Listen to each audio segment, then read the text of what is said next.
اقسم بالله اجيبك ملبوس. انا عايزك تتخيل معايا انك دخلت اوضتك، لقيت والدك قاعد فاتح الكمبيوتر بتاعك وباصص على الهيستوري بتاع سيادتك اللي انت نسيت تمسحها. هيبقى ايه احساسك ساعتها؟ بلبوص، صح؟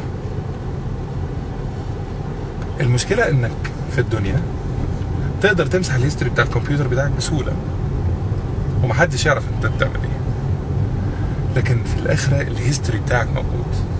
مش بس دي المشكلة انك هتقرا الهيستوري ده قدام ربنا سبحانه وتعالى، كلمة كلمة، حرف حرف، كل حاجة عملتها تقراها. يعني عايزك تتخيل معايا كده انك كنت شتمت صاحبك، هتقف بين ايدين ربنا تقول كده، هتقول انا في اليوم الفلاني انا شتمت صاحبي وقلت له يا ابني هتعرف تقولها؟ طب تخيل كده انك كنت سبيت الدين، هتقولها ازاي قدام ربنا؟ هتقول انا قلت له يلعن؟ هتعرف؟ حتى لو مش هتعرف، لسانك هيقولها غصب عنك، لان ربنا سبحانه وتعالى بيقول اقرأ كتابك كفى بنفسك اليوم عليك حسيبا. هتقرأ.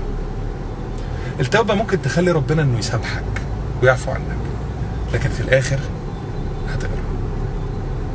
الهيستوري بتاعك لسه في ايدك دلوقتي، تقدر تغير فيه. اعمل لنفسك هيستوري يشرفك قدام ربنا كده، يا اما اقسم بالله اجيبك ملبوس. السلام عليكم.